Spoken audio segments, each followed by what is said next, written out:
Street photography isn't just about snapping pictures, it's a process of learning and evolving through different stages. From the excitement of your first candid shot to discovering your own style, each phase comes with its own challenges and milestones. The tricky part? Many street photographers hit a barrier because they're not really sure what to focus on next. So in this video we'll break down the 7 phases of street photography, helping you figure out where you're at, what might be holding you back, and then how to keep progressing. So let's get right into it.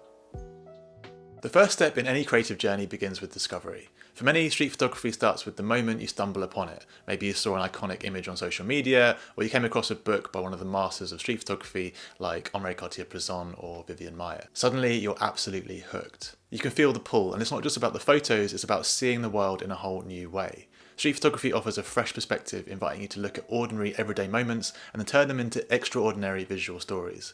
But here's the thing. The discovery phase is often limited by the narrow lens of social media. While platforms like Instagram can be a great source of inspiration, they can also create a sort of distorted view of what street photography can be, showcasing a very specific style or aesthetic. Your journey might begin here, but it's important to expand your view of what street photography can be. So once you've discovered street photography and head out to try it yourself, then you've hit phase 2.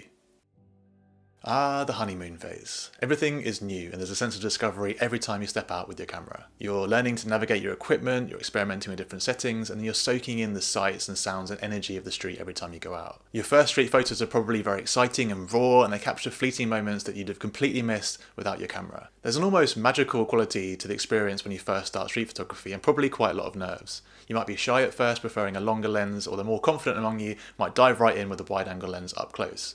I love the rush of taking photos of strangers in public, and when you start giving it a go, it can be quite daunting, but at the same time, it's a great feeling. For many photographers, this is when the first quick wins happen, whether it's a perfectly timed shot of a shadow falling just right, or a candid portrait of a stranger lost in thought. You're beginning to see how the world around you can be completely transformed through your camera. You go out time and time again and maybe feel unstoppable. But the reality is, once you've been doing street photography for a little while, this excitement can also lead to a bit of an overconfidence, and you might think you're starting to master it. But trust me, you're only just getting started.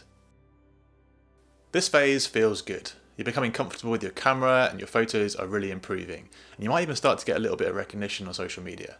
It's easy to feel like you're peaking. However, this phase comes with a subtle trap. Many street photographers in this phase stop pushing themselves creatively, and it's easy to fall into the trap for repeating the same style, the same compositions, and the same types of ideas over and over. The algorithm of social media can be a sneaky little culprit here as well. You might be encouraged to stick to what's popular or what gets the most clicks, rather than really experimenting and pushing yourself creatively. You might even start thinking that this is as good as it gets, but you haven't even scratched the surface yet. At some point, something shifts. Maybe you look at your photos critically, or perhaps you discover the work of another amazing photographer and you feel a bit of a gut punch. It hits you, you're not as good as you thought you were. Your photos might not stand out in the way that you'd imagined, or maybe you feel like you've hit a bit of a creative wall. This phase can be really discouraging, and it's part of the journey where doubt can creep in. But here's also where the magic happens. This is the moment when you truly start to understand how much there is to learn. You dive into the history of street photography, and then you realise too how deep the well of inspiration really goes. From Robert Frank's The Americans to Vivian Maier's Hidden Archive, you're suddenly aware of the immense legacy of street photography, and then also how much is left for you to discover and where you might fit into it. The pressure to be great gives way to a deeper curiosity about the craft, the process, and your unique perspective. This is when learning about technique and history becomes essential, and I made a video talking about some of my favourite books to help you with this. It's usually at this phase where we realise we've got so much more to learn that we decide to take it a bit more seriously and actively look to improve. So that's when we hit phase 5. By now, you're not just taking photos, you're exploring what street photography means to you. You're trying new styles, experimenting with different techniques, and pushing your boundaries. Perhaps you take a workshop or start reading more about the different subgenres within street photography, from environmental portraiture to candid urban scenes, from minimalism to complex frames. This experimentation phase is a stage where you begin to test the waters, to really see what resonates with you as an artist. Do you love capturing the chaos of the streets, or are you drawn to quieter moments of solitude? Do you gravitate towards black and white images, or do you embrace colour? It's about playing with ideas and techniques, mixing things up and learning by trial and error. With experimentation comes a deeper connection with the possibilities of street photography, and also the desire to improve and make better work than you have in the past. A really great way to get started with this is to focus on improving your composition, and I made a comprehensive ebook which distills all of my street photography composition knowledge from the past 7 years or so into one place. So if you're interested in checking that out, then have a look at the link in the description. Here's the reality check. There is no final destination with street photography. There's no I've made it moment. There's just the relentless pursuit of documenting the world with your camera, and then also trying to do it in more interesting ways than you have in the past. And And to do this, there's no substitute for practice. It's the old cliche, you get out what you put in.